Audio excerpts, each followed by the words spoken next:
Good morning family, welcome to my channel. আমি সোমা নতুন একটি ব্লগ নিয়ে চলে এসেছি। কেমন আছো তোমরা সবাই? আশা করি নিশ্চয়ই সবাই খুব ভালো আছো, আর আমরাও কিন্তু বেশ ভালো আছি। তো তোমাদের তো কালকে বললাম ওষুধ চলছে আমাদের, যেহেতু তাই অন্য কিছু না, সব সিদ্ধ করেই খেতে হবে। তেল মশলাও খাওয়া যাবে না, তাই ভাতের মধ্যে বেগুন কুমড়ো সমস্ত কিছু দিয়ে দিলাম, লঙ্কা টঙ্কা নুন ফুন সব দিয়ে দিচ্ছি। ফ্যানও গালা যাবে না আর কি, ওটাকে একবারে এক সিদ্ধ ভাত করে চটকে ফুটকে খেতে হবে। ঘি খাওয়া যাবে না। তো এই তো হচ্ছে ব্যাপার, চুল টুল আসানো যাবে না, কিচ্ছু করা যাবে না।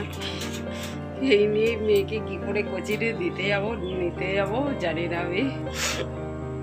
এই নিয়ে করতে হবে, আর কি করা যাবে, তাই না?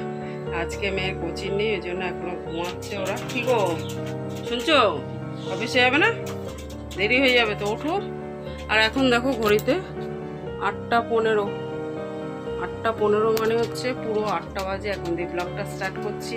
সকালে উঠে দিনের বাসি কাজকর্ম সারা হয়ে গেছে, রান্নাও বসিয়ে দিয়েছি, আর সমস্ত সবজি পাতি ফল টল যা এনেছিল ধুয়ে রাখলাম, কারণ না পচে যাচ্ছে তো এখন গরমে, ফ্রিজে রাখলেও পচে যাচ্ছে, ওই জন্য হচ্ছে অল্প করে আনতে।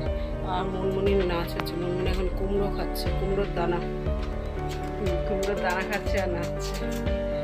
চলো, কীভাবে যে কাটবে এমনি দিনগুলো, দেখবে তুমি না খেয়ে থাকলে বা একটা বিস্কুট খেয়ে থাকলে বা একটু আলু সিদ্ধ ভাত খেয়ে থাকলেও চলে যায়, কিন্তু এই 13টা দিন না পার হতেই চাইবে না যেন। ভীষণ কষ্টকর হবে, ভীষণ কষ্টকর। তার মধ্যে এত গরম পড়েছে না, মেয়েটার সব থেকে বেশি কষ্ট হবে আমাদের থেকে। চলো, এতক্ষণ মশলা টশলা প্রচুর কিছু কালকে এনেছিল না, সেগুলোই সব গুছাচ্ছিলাম।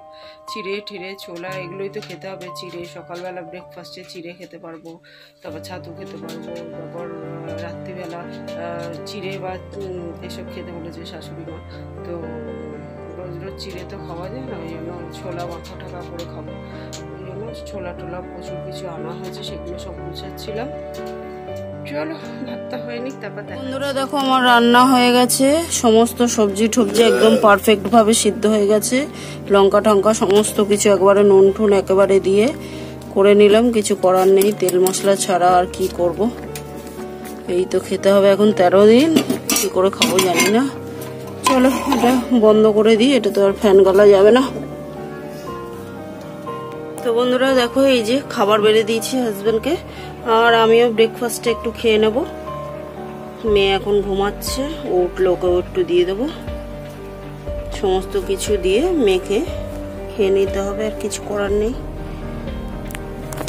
বাইরে যার পরিমাণে রোদ্দুর আর যে পরিমাণে গরম পড়েছে, তাই দুবেলা করে হাজবেন্ডকে গ্লুকন-ডিটা করে দিচ্ছি খাওয়ার সাথে।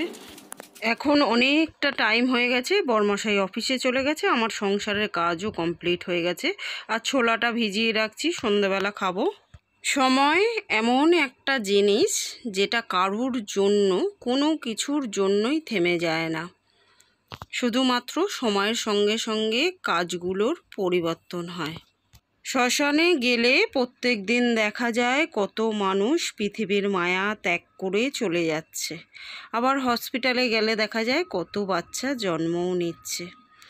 মাঝখানে মাত্র কয়েকটা দিন এই আসা যাওয়ার জন্য একটু নিয়মের চেঞ্জ হয়, তারপর আবার জীবন তার প্রতিদিনের নিয়মেই কিন্তু চলতে থাকে। প্রেশার কুকারটা একটু খারাপ হয়ে গেছে, বরমশাই সেটাই এখন ঠিক করছে। তো দেখো বরমশাই এলো, আর এই যে দই, এটা হচ্ছে চাল, এটা আতপ চাল নাকি গোবিন্দভোগ চাল, কি এনেছে? গোবিন্দভোগ চাল এনেছে। আর এটা হচ্ছে কফি, এটা হচ্ছে সন্দক নুন। এর কুকারের রবারটা নষ্ট হয়ে গেছে, ওইটাই নিয়ে এসছে। তো দেখো হাজব্যান্ডকে একটুখানি গ্লুকন-ডি করে দিচ্ছি। বললাম না প্রচণ্ড গরম পড়েছে, আর এই গরমে সারা দিন রোদ্দুরে ঘুরে ঘুরে কাজ করে এসে যদি একটু গ্লুকন-ডি না দিই শরীরটা খারাপ হয়ে যাবে। ওই জন্য সকালে বেরোনোর সময় আর রাতে ঘরে এলে দুবেলা করে দিচ্ছি, আর 1 বোতল করেও দিচ্ছি সঙ্গে, সারাদিন খায়, কিন্তু গরম হয়ে গেলে না গ্লুকন-ডির জলটা খেতে ইচ্ছে করে না। তো ওই জন্য এই 2 টাইম নিয়ম করে দিই, এতে শরীর ভালো থাকবে রোদ্দুরে বেরালেও। এভাবেই কিন্তু হাজব্যান্ডের একটু যত্ন রাখি, যাতে হাজব্যান্ডের শরীরটা ভালো থাকে। আর এখন দেখো সকালবেলা যে ছোলাটা ভিজিয়ে রেখেছিলাম ওটাকে 2-3 বার করে ভালো করে জল পাল্টিয়ে ধুয়ে এখন একটু সিদ্ধ করে নেবো। সঙ্গে একটু লঙ্কাও দিয়ে দেবো, আলুও দিয়ে দেবো। ছোলা মাখা করবো এখন সন্ধ্যাবেলা, ছোলা মাখা খাবো। শসা টমেটো দিয়ে লঙ্কা দিয়ে মেখে লেবু দিয়ে সমস্ত কিছু দিয়ে মেখে খাবো সন্ধ্যাবেলা। আর রাতে ডিনারে হবে চিড়ে আর দই এনেছে দেখালাম, চিড়ে ভিজিয়ে দিয়েছি। তো চিড়ে আর দই এই হবে ডিনার।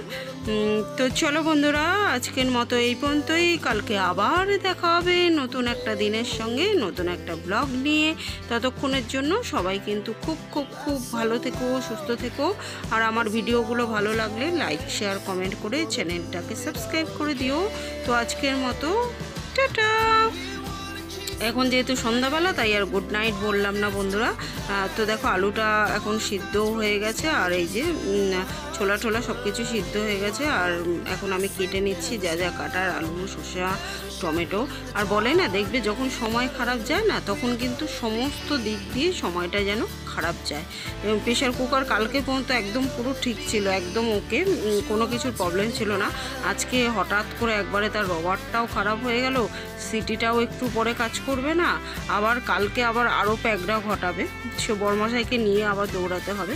তো এই হচ্ছে ব্যাপার, সময় খারাপ গেলে সমস্ত জিনিস কিন্তু আস্তে আস্তে খারাপ হতে শুরু করে, বা আগে থেকে সিগন্যাল দেয় যে সময়টা তোমার খারাপ আসতে চলেছে। তো কদিন ধরে আমার বাড়িতে এত সারা দিন কাক ডাকছিল না, মানে সন্ধেবেলা এসেও যেন কাক ডাকছে, তখনই মনটা কেমন একটু করছিল। তো যাই হোক, কী আর করা যাবে, যখন যেটা হওয়ার তখন সেটা তো হবেই।